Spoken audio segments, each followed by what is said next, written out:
વિદ્યાર્થી મિત્રો, good morning to all of you.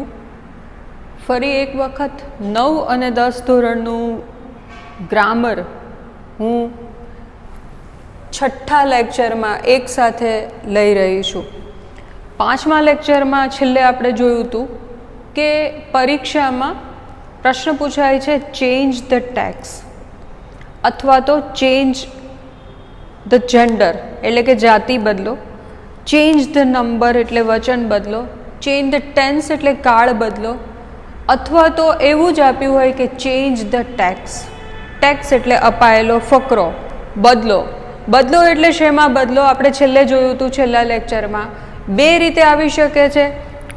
10મા ધોરણમાં તો મોટાભાગે બોર્ડની પરીક્ષામાં એવું જ આવે છે કે સ્ટાર્ટ ધીસ વે, અને જેના ઉપરથી સ્ટાર્ટ ધીસ વેમાં અડધું વાક્ય આપણને કરીને આપ્યું હોય એના ઉપરથી વિદ્યાર્થીઓએ નક્કી કરવાનું છે કે આમાં જાતિ બદલવાની છે કે વચન બદલવાનું છે કે કાળ બદલવાનો છે કે એક્ટિવ પેસિવ કરવાનું છે, જે આપણે બાકી છે.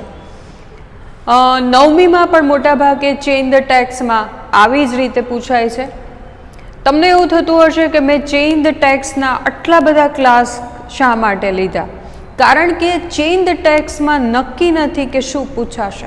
આપણે એક વખત જાતિ બદલોની એક્સરસાઇઝ કરી, બીજી વખત આપણે વચન બદલોની એક્સરસાઇઝ કરી, અને છેલ્લા પીરિયડમાં આપણે કાળ બદલોમાં સાદો વર્તમાન કાળ અને સાદો ભૂતકાળ અપાયેલી ટેક્સમાં કેવી રીતે બદલી શકાય એ કર્યું. એની સાથે હું તમને કાળ પણ કરાવતી જાઉં છું. આજે આપણે ટીચિંગ પોઈન્ટમાં ચેન્જ ધ ટેક્સ જ છે. ટીચિંગ પોઈન્ટ એક સરખો છે. આ પ્રશ્ન પરીક્ષામાં 2 થી 4 માર્કનો પૂછાય છે. હવે ટીચિંગ પોઈન્ટ એક જ છે પણ કાળ બદલાઈ ગયો છે. એટલે ફરી એક વખત આ લેક્ચર ધ્યાનથી તમે સાંભળો છો. હવે આજે મેં એવું કર્યું છે કે 10મા ધોરણનું જે વિકાસ છે એમાં પાના નંબર 70, 71, 72 ઉપર એક્સરસાઇઝ આપી છે. 10મા ધોરણની એક્સરસાઇઝ નંબર 3 એમાં 5 નંબરનો ફકરો, 5 નંબરની ટેક્સ મેં લીધી છે. હવે અહીંયા આપણે છેલ્લા પીરિયડમાં શીખ્યા કે વર્તમાન કાળમાં અપાયેલા ફકરાને ભૂતકાળમાં કેવી રીતે ફેરવવો, અને ભૂતકાળમાં અપાયેલા ફકરાને ચેન્જ ધ ટેન્સમાં કાળ બદલોમાં વર્તમાન કાળમાં કેવી રીતે ફેરવવો. હવે આપણે જોઈએ છીએ કે આ જે ટેક્સ છે એમાં ડુ એઝ ડિરેક્ટેડ 10મા ધોરણના વિકાસના ગ્રામરમાં પાના નંબર 70, 71, 72 પર ની બધી જ એક્સરસાઇઝ આજે 10મા ધોરણને હું હોમવર્કમાં આપું છું. એમાંનો એક ફકરો અત્યારે આપણે કરીએ છીએ, અને બાકીની બધી જ એક્સરસાઇઝ 200 પેજની પાકી નોટમાં વર્ગ શિક્ષકને કોઈ મેસેજ કર્યા વગર તમારે આ લખવાની છે. એટલે મૂળ ટીચિંગ પોઈન્ટ શરૂ કરતાં પહેલાં આપણે હોમવર્ક સમજી લઈએ તો તમે 200 પેજનો જુદો ફૂલ સ્કેપ બનાવી શકો છો, અથવા તો ટેક્સનો બનાવેલો ફૂલ સ્કેપ છે એમાં પણ તમે આ એક્સરસાઇઝ કરી શકો છો. 9મા ધોરણનું જે હોમવર્ક છે એ ચેપ્ટર 2 છે, એ સિમ્પલ ટેન્સીસનો છે. એમાં સાદો વર્તમાન કાળ આવી ગયો, સાદો ભૂત આવી ગયો અને સાદો ભવિષ્યકાળ. એની બધી એક્સરસાઇઝ તમે પૂર્ણ કરો છો પાકી નોટમાં. કારણ કે ચેન્જ ધ ટેક્સનો આ હવે મારો છેલ્લો પીરિયડ છે મોટા ભાગે. પછી મને લાગશે તો હું એકાદ ટેક્સ તમને પાછી કરાવું છું. હવે આજે છે એ આ આપણો ધોરણ 10નું ગ્રામર હોય કે 9નું ગ્રામર હોય, મુદ્દો એક સરખો છે કે આપણે અપાયેલો ફકરો છે એમાં કાળ બદલવાનો છે. આ ફકરો છે આપણો. The boys went for A picnic. હવે મેં વેન્ટ અંડરલાઇન કર્યું છે, જમ્પ્ડ અંડરલાઇન કર્યું છે અને સ્વામ અંડરલાઇન કર્યું છે. જે વિદ્યાર્થીઓએ કાળ કરી લીધા છે, તમે બધા જ તમારા ગ્રામરમાંથી પહેલાં કાળ જોઈ લો, બધા જ કાળ જોઈ લો, એને તરત ખબર પડશે કે અપાયેલો ફકરો છે એ સાદા ભૂતકાળમાં છે. એટલે કે વેન્ટ ગોનું ભૂતકાળ છે, જમ્પનું ભૂતકાળનું રૂપ છે, સ્વામ કોનું છે? સ્વિમનું ભૂતકાળનું રૂપ છે, અને છેલ્લે છે એન્જોયડ જે એન્જોયનું ભૂતકાળ રૂપ છે. તમારે આ 1, 2, 3 અને 4 ક્રિયાપદોને ભવિષ્યકાળમાં ફેરવવાના છે. હવે એને ભવિષ્યકાળમાં ફેરવો છો એટલે ઘણા બધા ફેરફારો થાય છે. સાદા ભૂતકાળમાં રહેલી ટેક્સ એટલે અપાયેલી વિગતોને તમે, અપાયેલા ફકરાને તમે change into the future tense, એને ફ્યુચર ટેન્સમાં ફેરવો છો, એને ભવિષ્યકાળમાં ફેરવો છો એટલે અનેક ફેરફારો થશે. આમ તો ક્રિયાપદના જ થશે, અનેક એટલે બહુ જુદા જુદા નહીં થાય, પણ ઓકે, એ ભવિષ્યકાળમાં આપણે બદલીએ છીએ તો એ સાથે આને ટેક્સને આપણે ભવિષ્યકાળમાં બદલતા પહેલાં એક ઉડતી નજરે ભવિષ્યકાળ આપણે જોઈ લઈએ છીએ અને પછી પાછા આપણે અહીંયા આવીએ છીએ. હવે ધ સિમ્પલ ફ્યુચર ટેન્સ એટલે સાદો ભવિષ્યકાળ, સાદો વર્તમાન, સાદો ભૂતકાળ અને સાદો ભવિષ્યકાળ.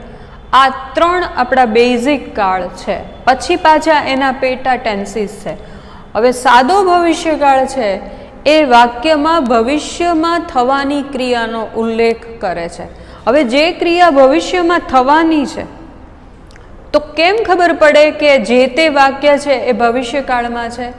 તો હંમેશા કોઈ કાળને ઓળખવા માટે એના સમયદર્શકો પાસે જવું પડે. જેમ કે સાદા વર્તમાન કાળને ઓળખવો હોય તો every day, every night, every morning, always, often, ever, never, this are the time indicators. આ સમયદર્શકો છે કે જેની ઉપરથી વી કેન જજ, વી કેન મેક ઇટ કે જે તે વાક્ય કયા કાળમાં છે અથવા તો આ વાક્ય સાદા વર્તમાન કાળમાં છે. એવી રીતે સાદા ભૂતકાળમાં કયા સમયદર્શકો છે? યસ્ટરડે, બહુ ફેમસ એનું સમયદર્શક છે યસ્ટરડે. જેવી રીતે સાદા ભવિષ્યકાળમાં ટુમોરો એ બહુ જ જાણીતું સમયદર્શક છે. એવી રીતે સાદા ભૂતકાળમાં yesterday, last night, last morning, last afternoon, last Monday, in 2001, આવા બધા ભૂતકાળના સમયદર્શકો છે અને આનીથી વિશેષ ઘણા બધા છે જે તમારે ગ્રામરમાં જોઈ લેવાના છે. તો સાદા ભવિષ્યકાળમાં છે એના સમયદર્શકો next year, next morning, next Monday, next year. તો નેક્સ્ટવાળી આખી સિરીઝ છે એ સમયદર્શકો સાદા ભવિષ્યકાળનું સૂચન કરે છે. હવે જ્યારે સાદા ભવિષ્યકાળમાં આપણે વાક્યને અહીંયા ફેરવવાનું છે, તમારે કાળ આવી જ રીતે પૂછવાના છે. તો જ્યારે કોઈ ફકરાને સાદા ભવિષ્યકાળમાં ફેરવો છો ત્યારે સાદા ભવિષ્યકાળમાં શેલ અને વી, તો સાદા ભવિષ્યકાળમાં શેલ અને વિલ નામના 2 સહાયકારક ક્રિયાપદો આવશે. તમને લોકોને એવું થશે કે ખાસ કરીને 9મા ધોરણને કે આ સહાયકારક ક્રિયાપદો શું છે? સહાયકારક ક્રિયાપદોને ઇંગ્લિશમાં હેલ્પિંગ વર્બ્સ કહેવાય છે, મદદ કરતા ક્રિયાપદો, અથવા તો એને ઓક્ઝિલરી વર્બ્સ કહેવાય છે. ઓક્ઝિલરી વર્બ એટલે પણ સહાયકારક ક્રિયાપદો. શેલ અને વિલ વગર સાદા ભવિષ્યકાળની રચના બનતી નથી. એટલે વાક્યમાં જ્યારે શેલ અને વિલ વાપરીએ છીએ ત્યારે આ બંને સહાયકારક ક્રિયાપદો છે. એ ઉપરાંતના સહાયકારક ક્રિયાપદો ક્યાં છે? Can, could, may, might, should, would, this all are auxiliary verbs. હવે અહીંયા માત્ર શેલ અને વિલની વાત કરીએ તો એનું જે પહેલો, બીજો, ત્રીજો પુરુષ અને એકવચન અને બહુવચનમાં કોની સાથે શેલ આવે અને કોની સાથે વિલ આવે એનું આ ટેબલ છે. આ મેં ટેબ્યુલેટ કર્યું છે. તો I shall, we shall, you will, he, she, it will, they will. આવી રીતે કોની સાથે શેલ મુકાય અને કોની સાથે? હવે આઈ અને વી સાથે શેલ જ આવે એવું નથી, વિલ પણ આવે, પણ એ ક્યારે આવે કે જ્યારે બોલનાર વ્યક્તિ પોતાની વાત પૂર્ણ આત્મવિશ્વાસથી કરવા માગતી હોય ત્યારે તમે આઈ સાથે અને વી સાથે વિલ મૂકી શકો છો. તમે મેચ પહેલાં એટલી તૈયારી કરી હોય કે તમે મેચ જીતવાના જ હો તો તમે એવું કહી શકો કે we will win the match. ત્યારે એક એક ખેલાડી છે એમાં એવો આત્મવિશ્વાસ છે કે અમે મેચ જીતશું. તમે પરીક્ષામાં એટલી તૈયારી કરી હોય કે તમને ખુદને એવું હોય કે મારે ગણિતમાં 100માંથી 95 તો આવશે જ તે, અથવા તો હું ક્લાસમાં પ્રથમ નંબરે જ આવીશ, તો I will get the first class અથવા તો the first rank in my class. ત્યારે જે વ્યક્તિ બોલે છે એ પૂર્ણ સેલ્ફ કોન્ફિડન્સથી બોલતી હોય તો તમે આઈ અને વી સાથે પણ વિલ વાપરી શકો છો. બટ ઇન જનરલ ટોન આઈ અને વી સાથે શેલ વપરાય છે. તો આ એનું ટેબલ છે. સાદા ભવિષ્યકાળમાં સહાયકારક શેલ અને વિલનો ઉપયોગ થાય છે. હવે ઉદાહરણ તરીકે આપણે એક વાક્ય લઈએ કે Param will help you tomorrow. આ વિલ હેલ્પ છે એ આ વાક્યનું ક્રિયાપદ છે. તો કોઈ પણ સાદા ભવિષ્યકાળનું વાક્ય હોય એમાં સૌથી પહેલાં કર્તા હોય પ્લસ શેલ કે વિલ હોય. શેલ મૂકવું કે વિલ મૂકવું it depends on the subject. Subject એટલે કર્તા કોણ છે એની ઉપરથી શેલ કે વિલ આપણે નક્કી કરવાનું છે. એ પછી મૂળ ક્રિયાપદ આવશે, કારણ કે શેલ અને વિલ તો સહાયકારક ક્રિયાપદો છે. તો મૂળ ક્રિયાપદ છે એ એના ટુ વગરના મૂળ રૂપમાં આવશે. તમને એવું થશે કે આ ટુ વગરનું મૂળ રૂપ એટલે શું? ટુ વગરનું મૂળ રૂપ એટલે અહીંયા પરમ વિલ ટુ હેલ્પ નહીં આવે, પરમ વિલ હેલ્પિંગ નહીં આવે, પરમ વિલ હેલ્પ્સ પણ નહીં આવે, પરમ વિલ હેલ્પ્ડ પણ નહીં આવે. તો નથી આ મૂળ ક્રિયાપદને આઈએનજી લાગતું, નથી એસ લાગતો, નથી એને ભૂતકાળમાં ફેરવવાનું, નથી એની આગળ ધાતુ દર્શાવતો ટુ મૂકવાનો.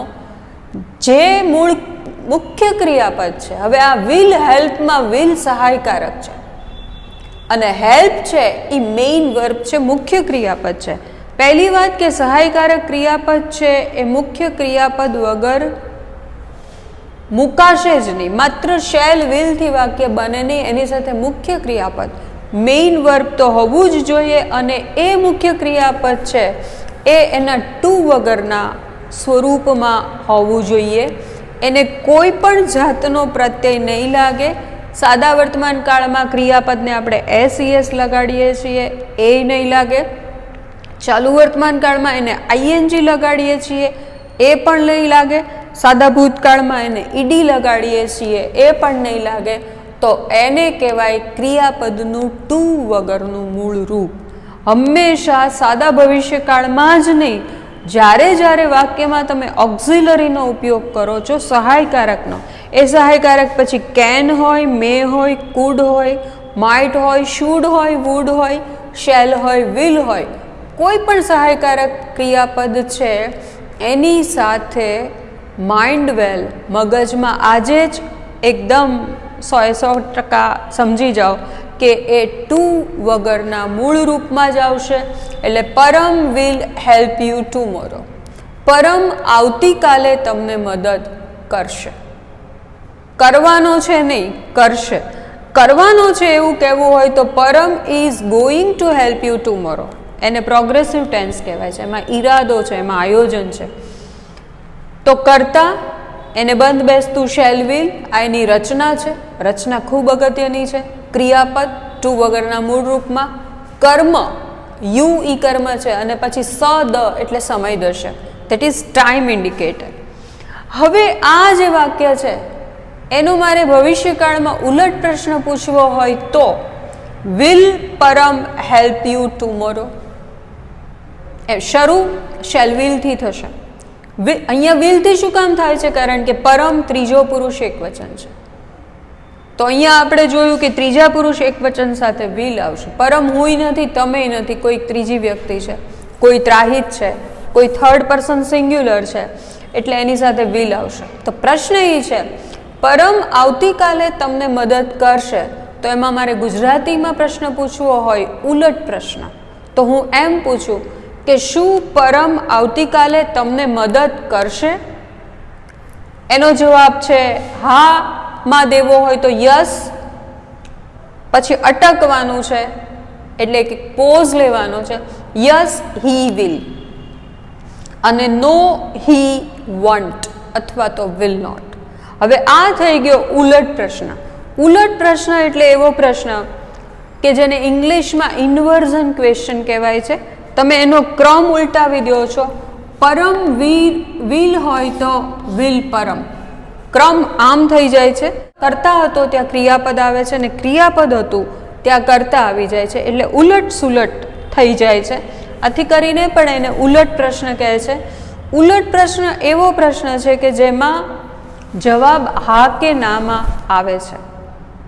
માનો કે અહીંયા જ છે કે શું પરમ તમને આવતીકાલે મદદ કરશે? હા કરશે, ના નહીં કરે. આના બે જ જવાબ છે, યસ હી વિલ. હી એટલે કોણ? પરમ. તો ફરી વખત જ્યારે એનો યસમાં જવાબ આપીએ છીએ કે નોમાં જવાબ આપીએ છીએ ત્યારે પરમ નથી આવતું, કારણ કે પરમનો ઉલ્લેખ તો આપણે ઓલરેડી કરી નાખ્યો છે. એટલે નામની બદલે પરમ માટે કયું સર્વનામ વપરાય? હી, કારણ કે પરમ છોકરો છે. તો એમ પણ નથી કહેવાનું કે yes he will help you tomorrow. ના ના ના, આટલું લાંબુ ટૂંકમાં જવાબ આપવાનો છે. શોર્ટ આન્સર ક્વેશ્ચન છે આ. અને નો હી વિલ નોટ, ના એ તમને મદદ નહીં કરે. હા કરશે, ના નહીં કરે. આ બે જ જવાબો છે. તો આ સાદા ભવિષ્યકાળનો ઉલટ પ્રશ્ન છે. હવે કોઈ પણ કાળ છે એના બે પ્રકારના પ્રશ્નો હોય. કોઈ પણ કાળની પ્રશ્નાર્થ રચના છે એને ઇંગ્લિશમાં ઇન્ટરોગેટિવ રચનાઓ કહેવાય, કે જેમાં તમે પ્રશ્ન પૂછો છો. હવે એના બે પેટા પ્રકાર છે. એક આ ઉલટ પ્રશ્નનો પ્રકાર છે, અને બીજો છે WH ક્વેશ્ચન્સ, જે આપણે 9મા ધોરણને મેં WH ક્વેશ્ચન્સ કરાવી દીધા છે. 10માને હું એક વખત જુદો પીરિયડ લઈને કરાવવાની છું. એ 4 કે 3 માર્કના બોર્ડના પેપરમાં પૂછાય છે. દરેક કાળના WH ક્વેશ્ચન્સ, અને 10મા વાળાને ખબર છે કે 9મામાં એ MCQમાં પૂછાતા, એવી જ રીતે 10મીમાં પણ એ MCQમાં પૂછાવાના છે. એ આપણે કરશું એક વખત, પણ અત્યારે સમજી લઈએ કે what are WH questions. WH questions શું છે? Who, what, whom, whose, why, where, how many, how much, how far, how deep, since, when. એનીથી પૂછાતા પ્રશ્નોને WH ક્વેશ્ચન્સ કહેવાય છે. અને હુથી પૂછો તો કરતા મળે છે, વેનથી પૂછો તો સમય મળે છે, વેરથી પૂછો તો સ્થળનું નામ મળે છે. તો એ બધા જ WH. વોટથી પૂછો તો ક્રિયા મળે છે અથવા તો કર્મ મળે છે.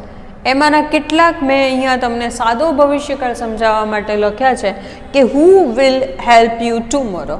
આવતીકાલે તમને કોણ મદદ કરશે? એનો જવાબ છે કે Param will help you tomorrow. whom will Param help tomorrow? whom will Param help tomorrow? આવતીકાલે પરમ કોને મદદ કરશે? તો તમને મદદ કરશે. આવતીકાલે પરમ તમને મદદ કરશે, એવું મૂળ વાક્ય છે. કોને? તો તમને. What will Param do tomorrow? Param આવતીકાલે શું કરશે?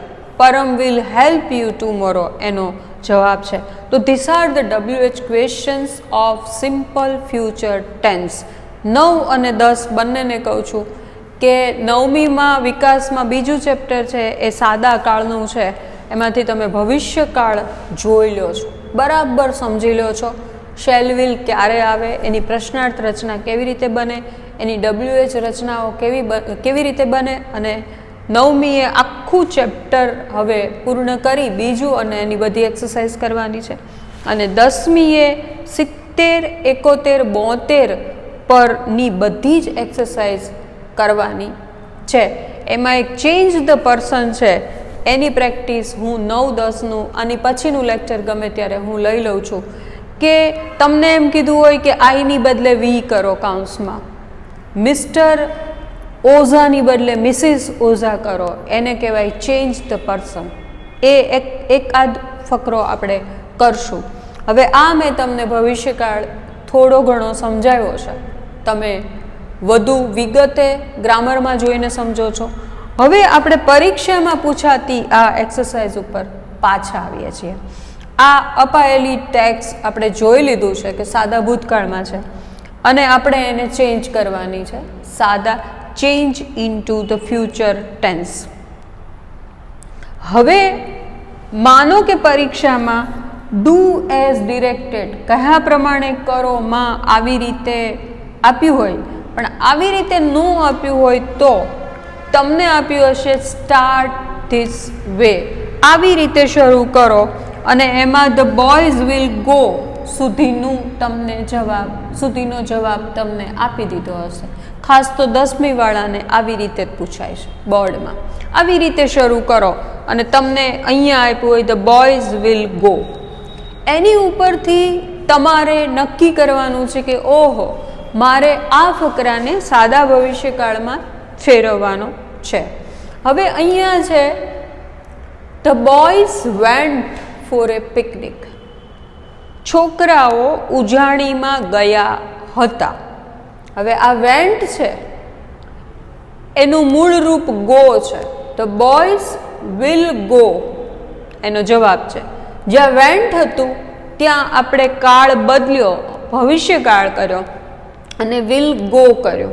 હવે ધ બોયઝ છે એ કર્તા છે, ત્રીજો પુરુષ બહુવચન છે એટલે એની સાથે શેલ નહીં આવે, વિલ આવશે. Will go for A picnic.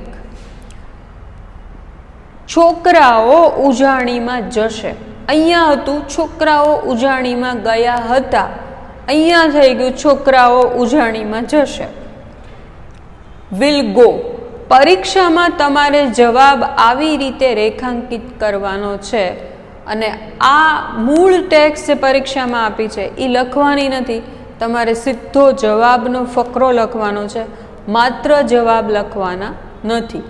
આપણું બીજું વાક્ય, they jumped into the river. તેઓએ નદીમાં કૂદકા માર્યા હતા અથવા માર્યા. તેઓએ નદીમાં કૂદકા ધુબાકા માર્યા. હવે અહીંયા જમ્પ્ડ છે, સાવ સહેલું. અહીંયા થઈ જશે વિલ જમ્પ. આટલો સાદો ફકરો પૂછાય તો તમારે 4માંથી 4 માર્ક આવી જ જાય.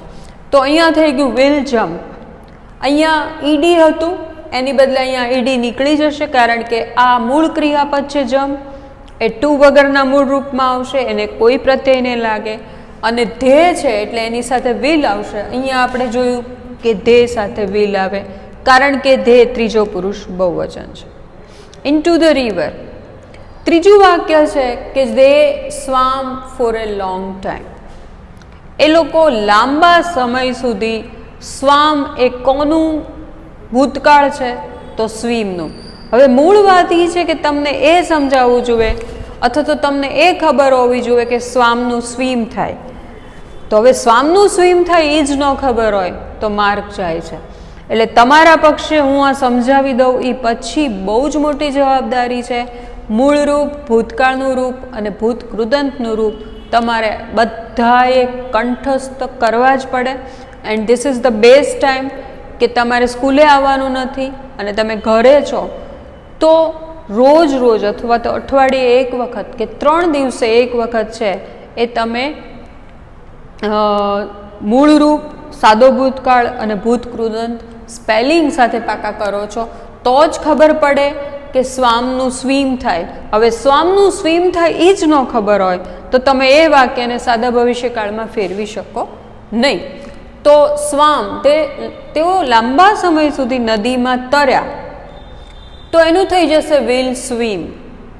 They will swim for a long time in the river. લાંબા સમય સુધી તેઓ નદીમાં તરશે. પહેલાં હતું તર્યા, હવે થઈ ગયું તરશે કારણ કે વાત ભવિષ્યની કરવાની છે. અને છેલ્લું વાક્ય કે દે એન્જોયડ ધેમસેલ્વ્સ. અને તેઓએ ખૂબ મજા કરી હતી. એન્જોયડ એટલે મજા કરી હતી. સિમ્પલ એનું થઈ ગયું વિલ એન્જોય. આ ફકરામાં કશું જ અઘરું નથી અને આટલો સહેલો ફકરો પૂછાય તો તમારે બધાને 4માંથી 4 માર્ક આવવા જોવે. એ ક્યારે આવે કે એક તો તમે કાળ કયો છે ને શેમાં ફેરવવાનો છે એની સ્પષ્ટતા હોવી જોઈએ. કાળ ફેરવો છો ત્યારે એના ક્રિયાપદના સ્પેલિંગમાં એટલે કે શબ્દ જોડણીમાં ભૂલ થવી જોઈએ નહીં. જવાબ બધા અંડરલાઇન કરવાના છે. ફરી એક વખત તમને કહી દઉં કે પરીક્ષામાં છેલ્લા પાના ઉપર ગણિતમાં જ નહીં પણ અંગ્રેજીમાં પણ તમે રફ વર્ક લખી અને રફ વર્ક કરી શકો છો. તો આવી રીતે પહેલાં છે એ બધા ચેન્જ તમારે જોઈ લેવાના કે મારા બરાબર છે, અને પછી આગળના પાના ઉપર સારા અક્ષરે મૂળ જવાબ લખવાનો અને આખો ફકરો લખવાનો છે, માત્ર જવાબ લખવાનો નથી. ઘણી વખત માત્ર જવાબો લખેલા પેપરમાં આની વાત કરું છું, ફકરો ન લખ્યો હોય ને માત્ર will go, will jump, will swim, will enjoy લખી નાખ્યું હોય, સાચું હોવા છતાં પરીક્ષકો માર્ક આપતા નથી, ત્યાં 0 આપી દે છે. એટલે એ મગજમાં તમે રાખો છો. હવે અહીંયા આ જ્યારે હું પૂર્ણ કરું છું ત્યારે એક સાથે હું તમને છેલ્લા લેક્ચરમાં કરાવેલા અને અત્યારે કરાવેલા કુલ 3 કાળ છે એ હું પૂર્ણ કરું છું. હવે આ તમારું હોમવર્ક છે જે તમારે પાકી નોટમાં તમારા વર્ગ શિક્ષકને કોઈ જાતનો મેસેજ કર્યા વગર પાકી નોટ, ખાસ તો 10માવાળા છે એ 200 પેજનો એવો ફૂલસ્કેપ બનાવી શકે છે કે જેમાં પાઠ્યપુસ્તકની એક્સરસાઇઝ કરી શકો અને ગ્રામરની કરી શકો. તમારામાંથી કોઈને એવું થતું હોય કે મારે બંને જુદું કરવું છે તો પણ તમને છૂટ છે. અહીંયા મારું આ લેક્ચર હું પૂરું કરું છું. કદાચ હવે હું ટેક્સ લઈશ. ત્યાં સુધી સૌને ગુડ બાય. Thank you.